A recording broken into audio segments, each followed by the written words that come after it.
پاک ما ستاسو وړاندې وروستو دې حدیث پاک کې رسول الله صلی الله علیه وسلم د دنیا او د دنیا د نعمتونو هغه بې وفایي د هغې هغه مذمت بیانوي.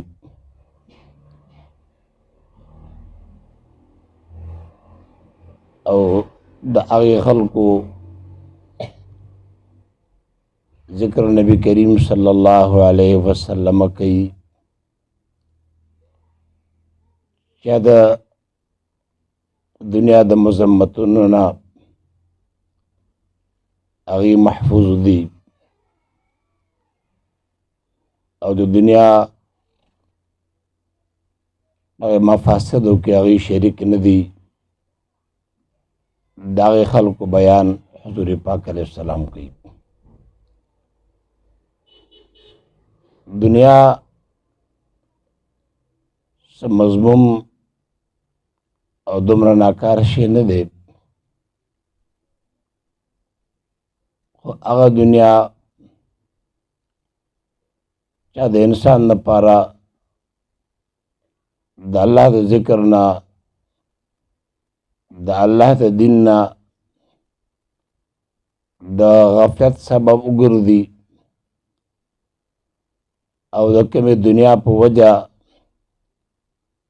چې انسان د الله نه لرې شي، دغه دنیا مذمومه ده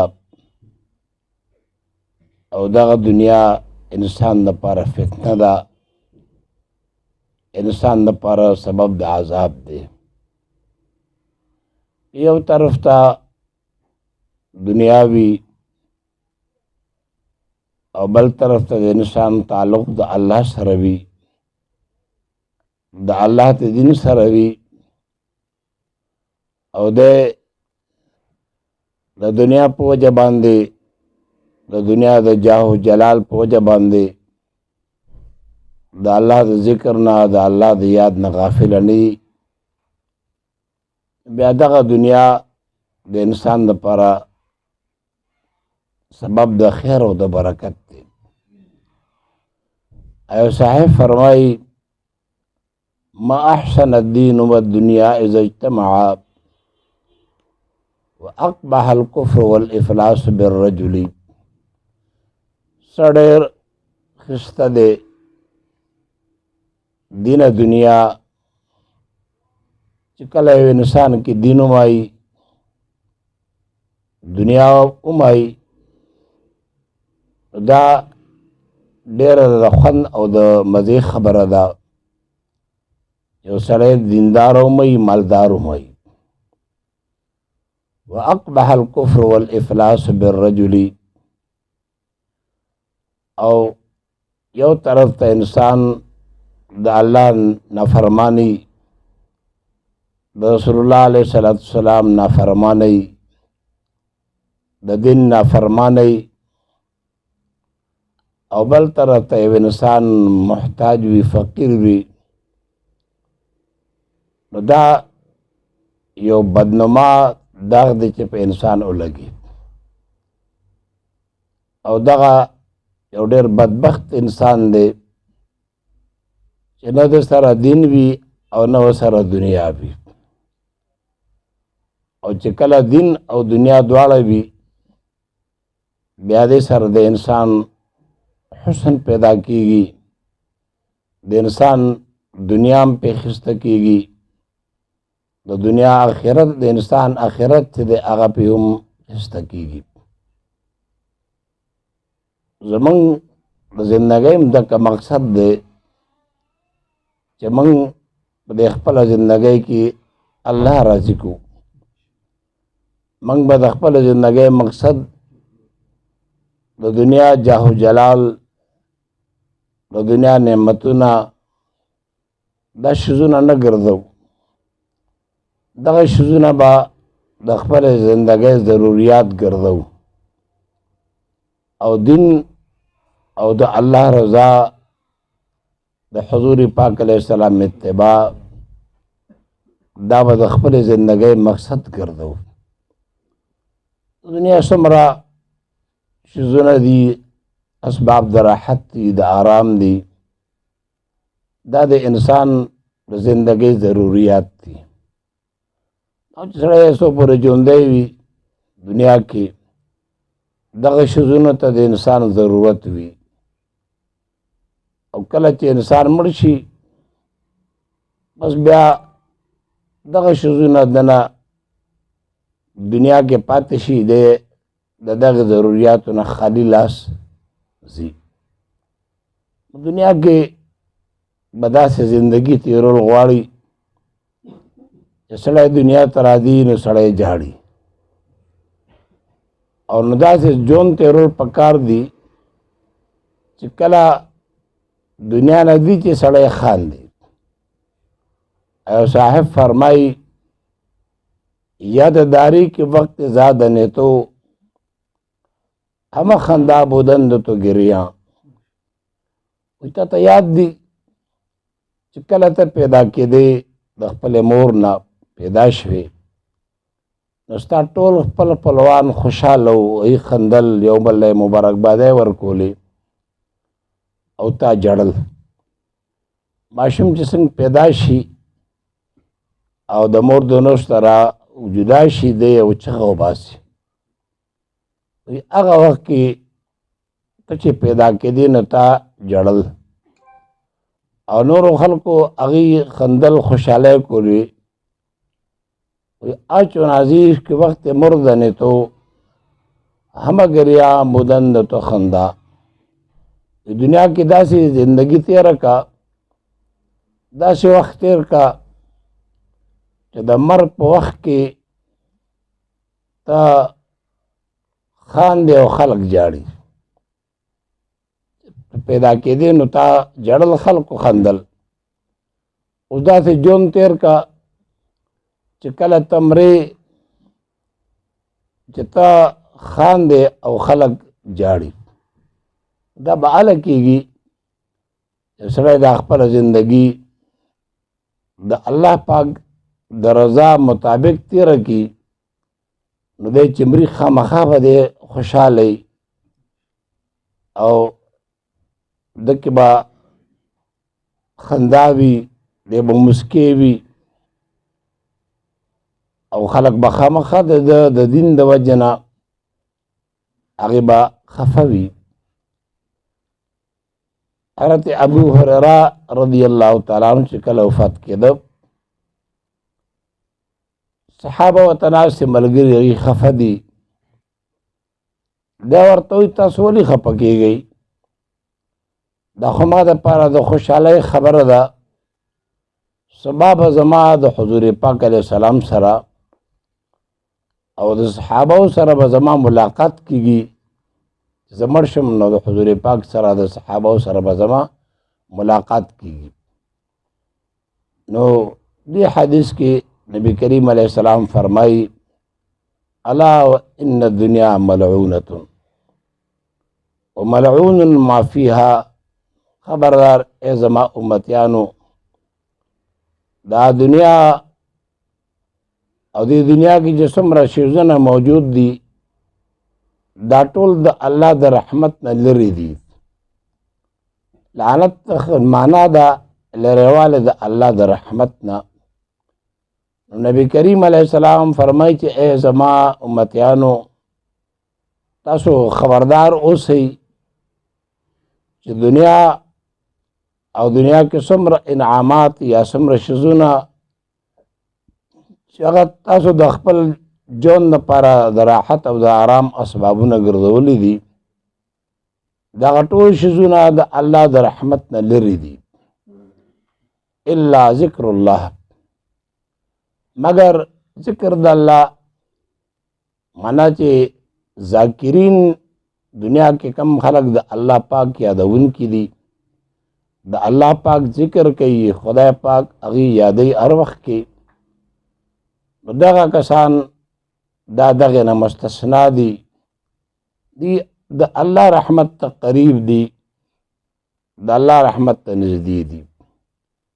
د الله پاک ذکر، د الله پاک یاد دا سبب د پاره د قرب او د نزدېکت الله دی. نو یو نبی کریم علیه السلام چې ذکر یعنی ذاکرین دا د الله رحمت ته قریب دي. او بل وما والاه هغه شیزونه چې هغه د دغه ذکر دپاره په دې کې د انسان امداد کوي، مدد کوي. او نبی علیہ السلام فرمایي چې عالم او متعلم، عالم او متعلم چې د دې په وجه باندې د الله په ذکر کې خلکو ته مدد ملاويږي، دی خلکو ته د الله پاک د ذکر ترغیب ورکوي، الله د الله د یاد ترغیب ورکوي، د الله د اتباع او د تابعدارۍ ترغیب ورکوي، د رسول الله علیه السلام د طریقو د اتباع ترغیب ورکوي. دغه خلک دا د الله د رحمت ته قریب دي او د الله رحمت ته نږدې دي. او نور د دنیا څومره شیزونه چې دي دا ټول د الله د رحمت نه لرې دي. یو خو دې حدیث کې رسول الله علیه السلام د عالم او د متعلم فضیلت بیان کړ چې عالم او متعلم دواړه د الله رحمت ته قریب دي. علم سبب دی د پاره د قرب او د نزدېکت الله، چې د علم په وجه باندې انسان الله ته قریب کیږي، الله ته نږدې کیږي. او قرآن کریم کې الله د علماء او د طلباء او دارنګ اهل علمو ډېر فضیلت الله پاک قرآن کې حضور پاک احادیثو کې بیان کړی دی. قل هل يستوي الذين يعلمون والذين لا يعلمون انما يتذكر اولو الالباب. اے پیغمبر صلی الله علیه وسلم د خلکو ته ووایه چې آیا عالمان او جاهلان برابر دي؟ نه دي برابر. الله وایي انما يتذكر اولو الالباب، دی باندې هغه خلک پوهیږي چې هغه د عقل خاوندان دي، هغې ته الله پوهه ورکړې ده. نو هغې ته دا پته لګي چې عالم او جاهل دا نه دي برابر، علم او جهل دا نه دي برابر. قرآن کې الله پاک چې کوم او خیران خلق ذکر کی چې او خیران خلق کم دے الذين يذكرون الله قياما وقعودا وعلى جنوبهم ويتفكرون في خلق السماوات والارض. او خيار خلق هغه دی چې الله یادوي، که ولاړ وي هم الله یادوي، که ناست وي هم الله یادوي، که ملاست وي هم الله یادوي. په هر حال کې دی د الله پاک ذاکر وي او د الله پاک یادونکی وي.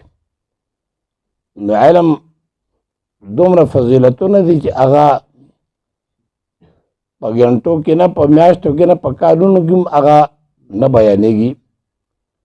او دا یو جمله چې حضور پاک علیه السلام فرمایله چې خیرکم من تعلم القرآن وعلمه، په تاسو کې بهترین انسان هغه دی چې هغه د الله پاک کتاب زده که او بیا د الله کتاب نورو خلکو ته وښوه.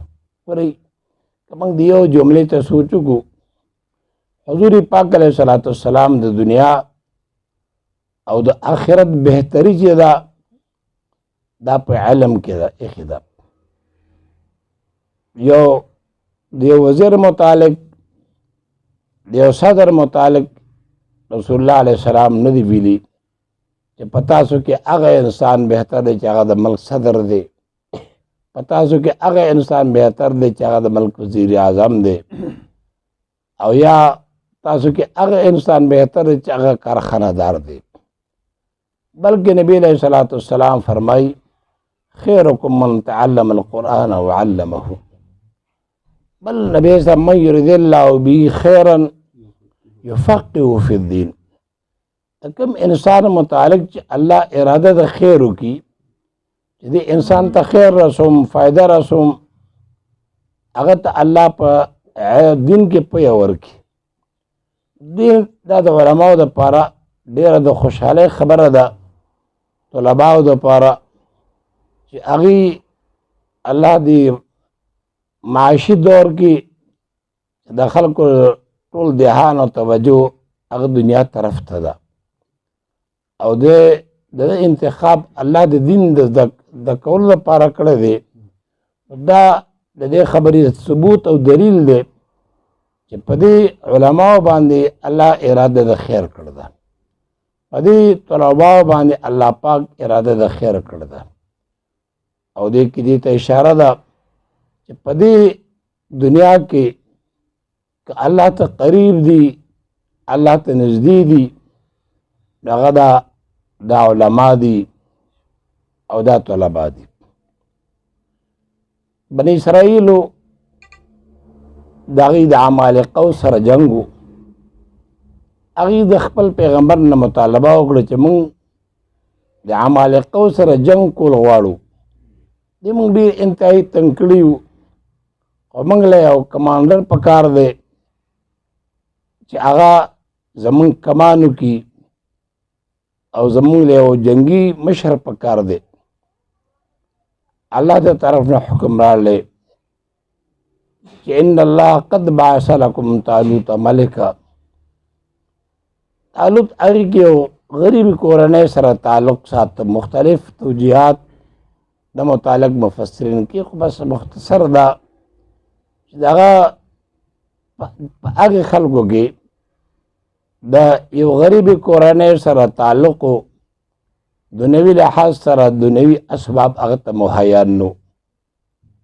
الله ان الله قد بعث لكم طالوت ملکا. دا خبره هغې خلکو باندې ډېره بده ولګېده چې کارخانه دار موږ یو، دولت زموږ سره دی، دنیوي عزت موږ سره دی، او زمونږ کمان به یو غریب سړی او شپنکی به زمونږه کمان کې زمونږ مشري به کوي. نو هغې انا یکون له الملک علینا ونحن احق بالملک منه ولم یؤت سعة من المال. هغې وایي چې دی به زمونږ مشري څنګه وکړي او دی به زمونږ مشر څنګه وګرځي، د سره څه دنیوي اسباب نشته. د مشرۍ دپاره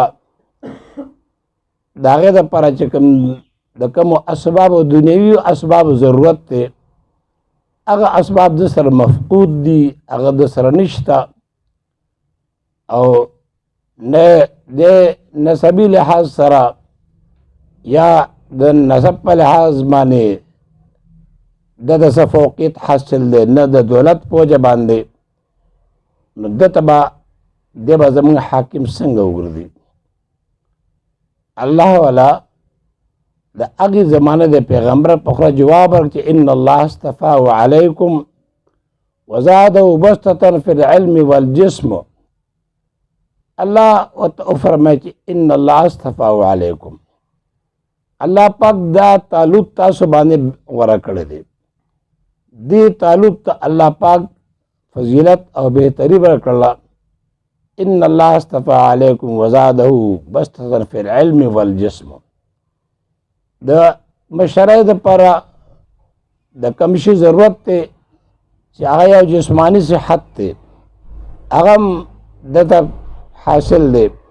په تاسو ټولو کې دا مضبوط هم دی، په تاسو ټولو کې دا ښایسته هم دی. دویم د مشرۍ دپاره چې کوم سبب دی او د کوم شي ضرورت دی هغه علم دی. نو د علم په لحاظ باندې هم تاسو باندې زیات دی، او د جسم په لحاظ باندې د صحت په لحاظ باندې دیم تاسو باندې د فوقیت حاصل دی د مشرۍ چې کوم دو اسباب دي چې هغه صحت جسمانی دی او علم دی هغه دواړه اسباب په دې کې په طریقې کامل سره موجود دي او دا خو الله پاک ورته تحقیقي جواب ورکړ بیا الله ورته یو الزامي جواب ورکوي او والله یؤتي ملکه من یشاء تاسو خفه یې که خوشحاله یې الله چې چاته وغواړي هغه ته حکومت الله پاک ورکوي چې غرض به دا چې د علم د برکت دا دی چې دنیا کې انسان ته به فوقیت حاصلېږي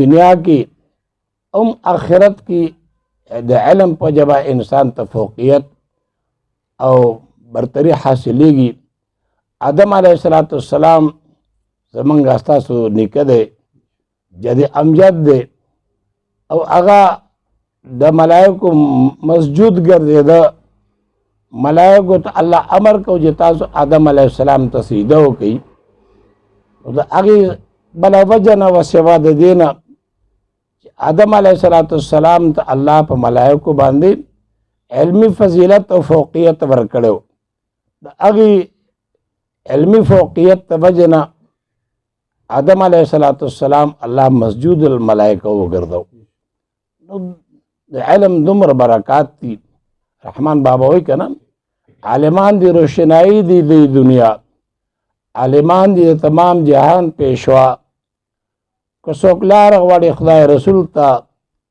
عالمان دی د دې لارې رهنما کیمیاګر که د کیمیا په طلب ګرځي همدمي د عالمانو د کیمیا په بهلز د عالمانو به سره درشي که څوکانه وي یا لوټه د صحرا جاهلان دی په مثال د مردگانو عالمان دی په مثال د مسیحا دا ټول خلک دا جاهلان دي دا بیماران دي ناجوړه دي علما چې کوم دا روحاني ډاکټران دي هر سړی چې رتبه لري د علم سړی نه دی هسې نقش دی ګویا بیا رحمان بابا فرمایي زه رحمان حلقه به گوش د هر عالمیم که ادنا دی که اوسط ته که اعلی علم ته الله پاک ډېر لوی فضیلت ورکړی دی د وجې نه حضور پاک علیه السلام فرمایي چې دنیا الله د رحمت نه لرې ده دنیا د تمام شیزونه دا د الله د رحمت نه لرې دي صرف ذاکرین دا خلک عالمان او متعلمین دا چې کوم دی الله ته قریب دي الله دې دغه قرب موږ تاسو نصیبه وګرځوي واخر دعوانا ان الحمد لله رب العالمين